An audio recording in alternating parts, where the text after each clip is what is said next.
सावलिया सेठ की जय। मित्रों, अभी आ रही है अमावस, हरेली अमावस।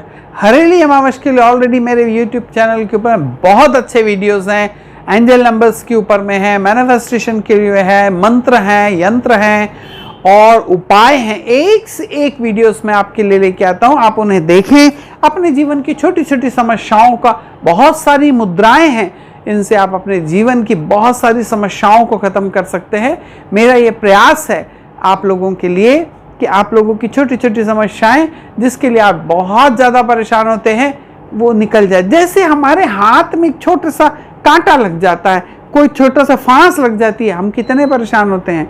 ये उसी प्रकार की है कि हमारे जीवन परेशान, हम बहुत तकलीफ पा रहे हैं, भले भी छोटी सी फांस क्यों ना हो, लेकिन समस्या तो पूरे शरीर को, मानसिक हो रही, परिवार को हो रही, सबको हो रही।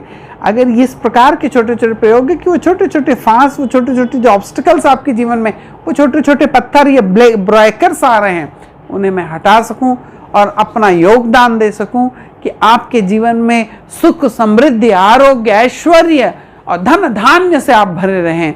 इसी शुभकामना के साथ अभी आपने हमारा वीडियो YouTube चैनल सब्सक्राइब नहीं करा तो सब्सक्राइब कर लीजिए। मुस्कुराते रहिए, खुश रहना बहुत ज़रूरी है, मुस्कुराना बहुत ज़रूरी है, उदास ना हो। ईश्वर सबके साथ है।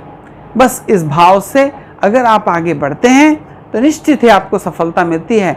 और आज जिस चीज़ पे हम बता रहे हैं वो है कि हरेली के दिन हम 2-3 ऐसे पौधे या वृक्ष है, कहीं पे भी रोप देते हैं, अपने घर में लगा लेते हैं, तो भगवान विष्णु की, महालक्ष्मी की, भगवान शिव की असीम कृपा हमारे ऊपर में होती है।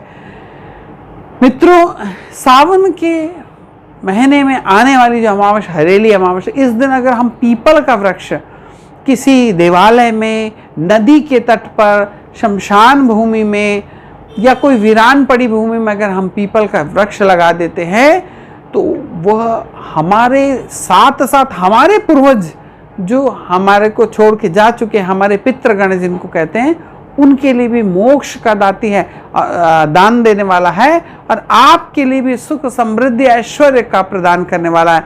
भगवान विष्णु की विशेष कृपा प्राप्त होती है। एक ऐसा पौधा जो आप अपने घर में अगर इस दिन लगा लेते हैं तो आप देखेंगे कि माता लक्ष्मी बहाने मार मार के आपके यहाँ आएंगी मित्रों। और वो पौधा है आंवले का। आंवले का पौधे को आप इस दिन अमावस, हरेली अमावस के दिन अगर आप अपने घर में स्थान देते हैं, लगा लेते हैं, तो आप देखेंगे कि पाव बारह, आपकी पाव बारह हो जाएगी। जरूर से आपको सफलताएं मिलेगी बहुत से प्रकार से और बहुत ज़्यादा आपको सुख, समृद्धि, ऐश्वर्य, संतान सुख, संतान की वृद्धि और उनके अच्छे अचीवमेंट की प्राप्ति होती है। इसलिए घर में आंवले का इस दिन पौधा जरूर से लगाएं। मित्रों, एक और पौधा है जो आप लगा सकते हैं अपने घर में या कहीं बाहर में। घर में तो इसलिए हम इसे नहीं कहते क्योंकि बहुत विशाल हो जाता है। अगर इस दिन, हरेली के दिन, कोई बड़ का पौधा अगर आप कोई शिवालय या नदी के तट पर लगा देते हैं ना, तो मैं बता रहा हूँ भगवान शिव की असीम कृपा आपको, हजारों आप रुद्राभिषेक करने का फल आपको प्राप्त होता है। उसकी देख रेख करते रहें। बरसात का समय है, बारिश का समय है, तो कम पानी की आवश्यकता है, पर जब तक ये थोड़ा बड़ा ना हो जाए, ठंड के समय और गर्मी के समय थोड़ी इसकी देख रेख करते रहें, पानी वगैरह डालते रहें, थोड़ा वृक्ष हो जाए, 8-10 फीट का हो गया पौधा, तब तो फिर आप वो अपने आप ही एक्टिव हो जाता है। आपको उसकी ज़्यादा देख रेख नहीं करनी पड़ती है, क्योंकि भाई वो जब वो दूसरों को आशीर्वाद दे सकता है तो वो खुद के लिए भी सब कुछ कर ही सकता है। तो अगर आप बड़ का पौधा अगर हरेली अमावस के दिन बाहर लगाते हैं, देखिए पर्यावरण की दृष्टि से भी ये बहुत ज़्यादा अच्छा है। हम अपने वंशजों, पीढ़ी जो हमारी आगे, हमारे अपने बच्चों के लिए भी पर्यावरण की शुद्धि के लिए ये पौधा लगाते हैं। एक पौधा हरेली के दिन जरूर लगाएं। पहले के समय ये रिवाज था, हर घर में ये होता था कि हरेली के दिन नीम का, पीपल का और बड़ का, आंवले का, आम का, इस प्रकार के पौधे कहीं ना कहीं रोपे जाते थे। आज आप देख रहे हैं कि जामुन पहले कितनी होती थी, टोकरी से मिलती थी, लेकिन आज के समय में हम लोगों को किलो में थोड़ी सी लेनी पड़ती है। पहले जंगलों में भरे पड़े थे। और आपको एक चीज़ बता दें कि जब भी आप कोई ऐसा फल खाते हैं जिसमें गुठलियाँ निकलती हैं, तो आप ये सब गुठलियों को जमा, जैसे आम का सीज़न गया, आम के सीज़न की गुठलियों को आप जमा करके रखें। अभी जामुन आ रही है, जामुन की गुठलियों को जमा करके रखें। जो भी फलों की गुठलियाँ निकलती हैं उनको रखें। जब आप घूमने जाते हैं कहीं पे भी जहाँ आपको खाली स्थान जगह मिलती है, वहाँ इन गुठलियों को फेंक दें, बिखरा दें, ज़मीन में लगा दें। देखिए पूरा जंगल अपने आप तैयार हो जाएगा। और पर्यावरण, जब आप प्रकृति की रक्षा करते हैं, ईश्वरीय रक्षा हो रही है, निश्चित ही आपकी रक्षा भी कोई ना कोई, क्योंकि वो जो वृक्ष लगेंगे ना, उसमें हजारों चिड़ियों, कीट पतंगों की रहने की व्यवस्था कर दे रहे हैं। आप अपने बच्चों के लिए पर्यावरण शुद्ध कर रहे हैं, खुद के लिए कर रहे हैं। माटी, जमीन को क्षय होने से बचा रहे हैं, पानी का स्रोत जमीन में ऊंचा हो रहा है। कितने सारे कार्य आप एक छोटी सी चीज से कर रहे हैं। इसलिए हरेली के दिन इस प्रकार के वृक्षों को जरूर लगाएं। अगर आप अपने, लेकिन अब आप ये देखें कि कई हम बोलते हैं कि आंवला लगाना है, तो लोगों ने गमले में लाके लगा दिया। वो वृक्ष नहीं बनेगा, पौधा ही रह जाएगा। ऐसा लगाएं, ऐसी जगह रहे कि जमीन रहे। बहुत ज़्यादा मोह ना करें कि भैया हमारा ये गैरेज बना है, अब हम इसको तोड़ के लगा देंगे तो ये क्या होगा, ऐसा ना सोचें।